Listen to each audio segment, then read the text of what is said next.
So, hello, this is Melanie from Awaken and Anchor, and I'm so happy to be here today with Yorck Schultz. Um, Wonderful human being and Montessori and movement medicine teacher. And we Yeah. both share the passion for lucid dreaming and dreaming in general. So, welcome, Yorck. Thank you so much, Melanie. Great to be here with you and to talk about one of my favorite topics. Yeah. Great. So, you know what? Let's start with the easy question. So, what inspired you first to to be in touch with the practice of lucid dreaming, and what keeps you passionate about it today? Yeah. So it actually was quite a youthful energy. I discovered it 13 years ago when I was 16. And some like my friend group and I, who were pretty alternative and music lovers and always curious about new, unknown, underground stuff, and also meditation. Yeah, we discovered the topic and were just super curious about it. And I read Charlie Morley's, our shared teacher's book, and just started practicing. I had my first successes, very tiny seconds of lucidity, which I knew in that moment, wow, this is a new field opening for me. And especially after my father passed away 2 years later, it was like a gateway for me to connect to him. And yeah, I will share a bit more later. Um, but one thing I want to point out is, as I'm also a Montessori teacher, I also worked with kids with like 12 to 14-year-olds with the topic, and I just had amazing feedback from them. They were super curious, super willing to learn about it, to share their dreams, to dive into the unconscious, the unknown. So this youthful enthusiasm is something my adult mind doesn't expect too much from the youth, but I do have very different experience myself and also as a teacher. They are Yeah. so surprising, right? And I can't just imagine how incredible it is to work also with the creative part, like the dream planning. I can imagine this is really wild with the youthful energy. Yeah, absolutely. Yeah, Absolutely. we all want to go back there, right? We all want to get that energy of the inner child, and yeah. Yeah, absolutely. And yeah, they're just curious and like passionate. Like the children I worked with, they are like very passionate about the like the and also the entertainment value, which is a gateway for opening up the deeper, yeah, meanings that the dreams can have for us. Yeah. I have a very similar experience in the sense that it's exactly the opposite of our adult way of I want to listen to you like this. You know what I mean? When we are too Yeah. serious sometimes about ourselves. Yeah. Anyway, it's lovely Yeah. to hear that you did you work with young people and share this experience. I one curiosity remained for me. What book was it of Charlie? Which book was it? It was Do his you remember? first book, Dreams of Awakening. Oh, yeah. Okay, Yeah. that was also the first one I read. Yeah, Yeah. it's very inspirational. Yeah, incredible. Recommended. Yeah, highly recommended. Yes, Highly exactly. recommend. Yeah. Um, So, you know what? I would really love to dive shortly also in the beautiful idea of okay, where is the connection between the movement medicine approach and the dream world?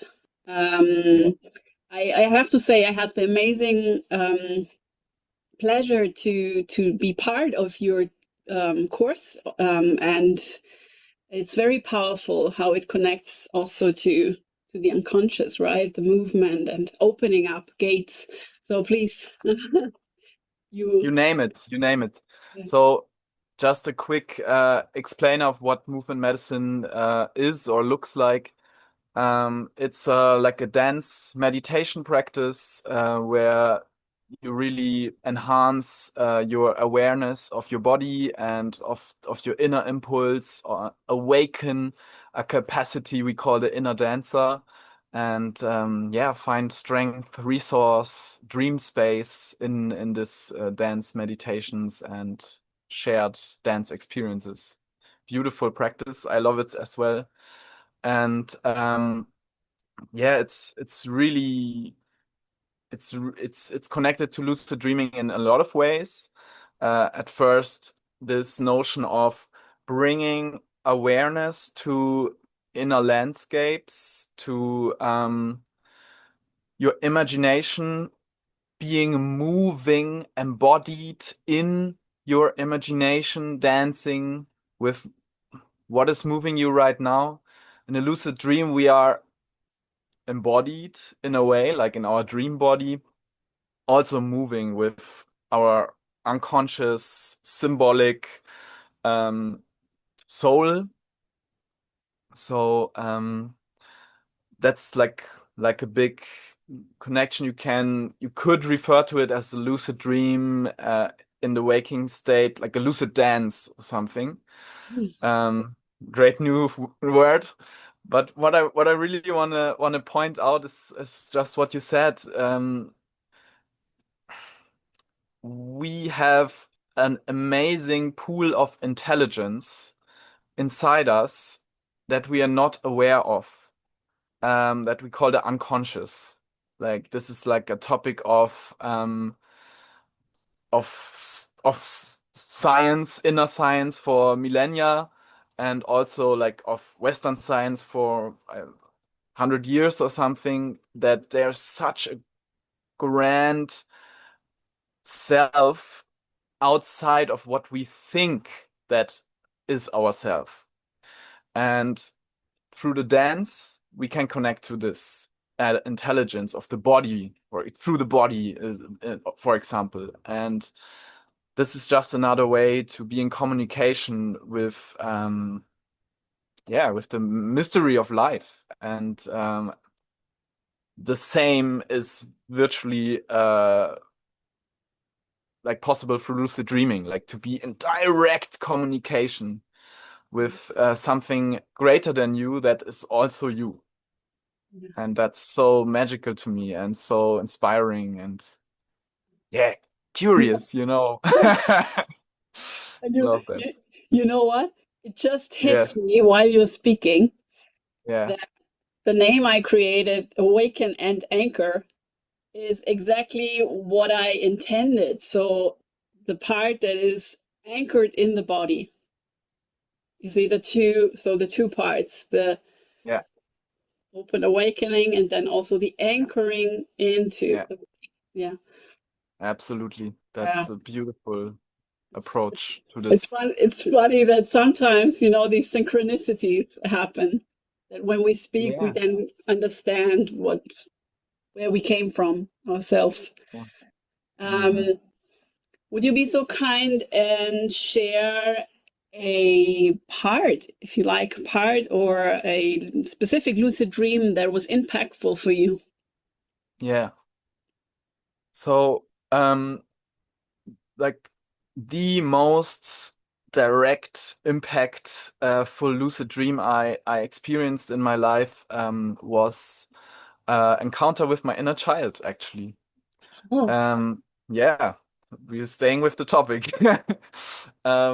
So I had a phase of my life where I was in a kind of dissociated state, experiencing a lot of anxiety and not a after an overwhelming experience in my life, like not having a sense of who am I, like kind of this depersonalization. And I was aware of this, and I knew I wanted to find safety in myself again, but I didn't know how.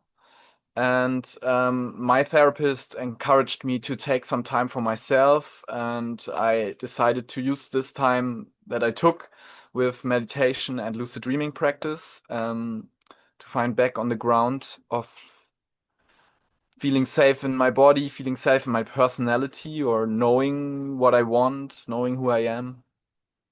And I had this dream um, in my solo retreat for a week of being at a coast on the seaside where there was like a abandoned old hut, and I got lucid and I was wondering about this hut, what's in there. It was really like run down, weathered, rusty hut.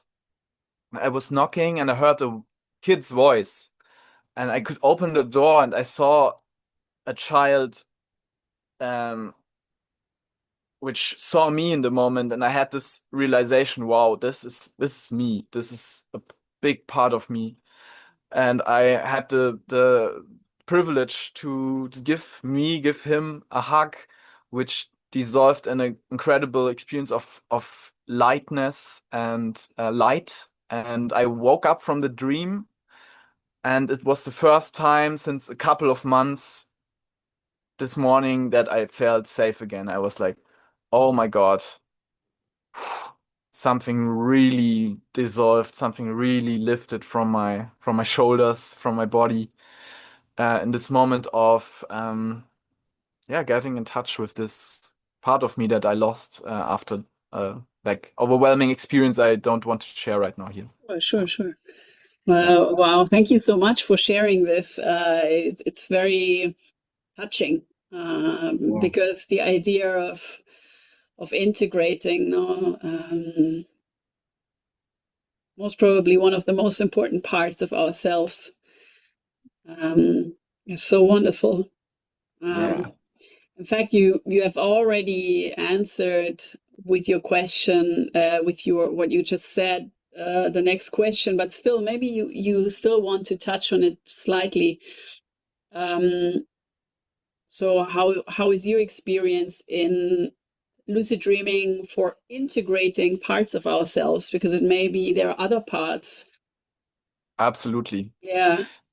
Yeah, for me, my experience with working with shadow and with nightmares and lucid dreams, for example, as examples of other parts in ourselves, is generally yeah, interesting one, a strong one. Sometimes I have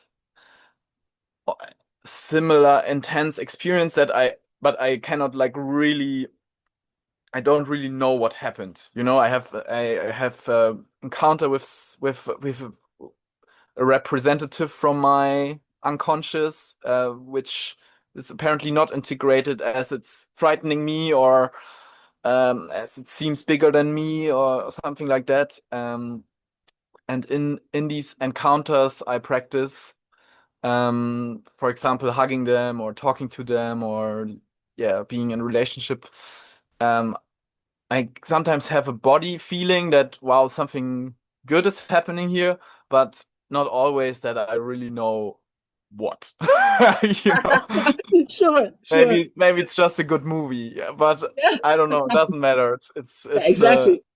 interesting experience, and I believe that these unconscious processes can over time show or just develop myself, if even if I don't know exactly what it is that happened there. Yeah, exactly. What is interesting is what we feel. Um, I mean, how powerful the waking state effect can be. I mean, at least for me, in one of the shadow integration dreams, it was absolutely clear that I had a more compassionate way of, so like my heart had opened and I could accept others more because I had accepted myself more. Yeah. Amazing. Yeah. Yeah. Amazing. And when you say this, I really feel it in my body. I'm like, wow. Mhm. Yeah. Yeah. At the end it's our and then again it's the body, right, which gives us the Yeah. signal. Yeah. So It does. Even if we don't know what happened or how it did look like, the body has a like a resonance. exactly. Yeah. Yeah. So one of my favorite questions, the last question, how do you think that a lucid dreaming has a potential for the evolution of humanity? Wow, that's a big one. Thank you. Thank you for that question. Yeah, I know it does have, it could have grand implications for the evolution of our species. As we integrate in ourselves more, I believe our capacity to be willing to accept each other more will rise. And also our capacity to be on this planet as a community, as a real global community. Yeah. So that's what I see as the potential, the biggest one. And I'm a bit sad because maybe the work that you do here is, I think, very good, spreading awareness. It's really great about these topics. And I see, for example, to validate lucid dreaming as a as a like a scientific practice, like a real psychotherapeutic thing. It's starting. Charlie also does amazing work, and others do amazing work, but it's still so young that we will need in this world a lot of time. But maybe I'm a bit biased, and I shouldn't give up the hope and just do my work and participate to the studies and to this scientific world with Absolutely. my Yeah. work. Since, Yeah. yeah, since you have this great access to lucid dreaming, and we're a little bit like the salmon swimming home, and the others are looking at us like, what? The salmon The story? salmon, Yeah, the salmon yeah. story that the other fish look at the salmon like, what? Why is he swimming against the current, right? Ah, I see. He's swimming home, or she's Yeah, I see swimming you. home. Yeah, And so it's obviously, yeah, nevertheless, it's such a long time that actually lucid dreaming has been in all kinds of cultures and is already scientifically proven since yeah, way back in the 70s, right? It's yeah, still, you're right. I feel you there, that it's still going towards the dream world and yeah, working with really working with ourselves uh, instead of trying to find something outside of us to distract us. No, this is always like, and yeah. I And we feel it have as well. we have, yes, and we have a really growing global movement of so many people that do all kinds of works to get really deep in touch with themselves. And yeah, maybe it's just good to connect. That's Yeah, it. Maybe exactly. not give up Yeah, in my own bubble. Yeah, to connect that's more it. and more so that we feel that absolutely there's a huge community, huge Of salmon. already. Yeah, exactly, Salmon exactly. people. Yeah, so York, thank you so much for this beautiful conversation. Has been a great pleasure. Oh yeah, it And has been. yeah, Thank you so much. see you soon. See you Ciao. soon, Melanie. Thank you.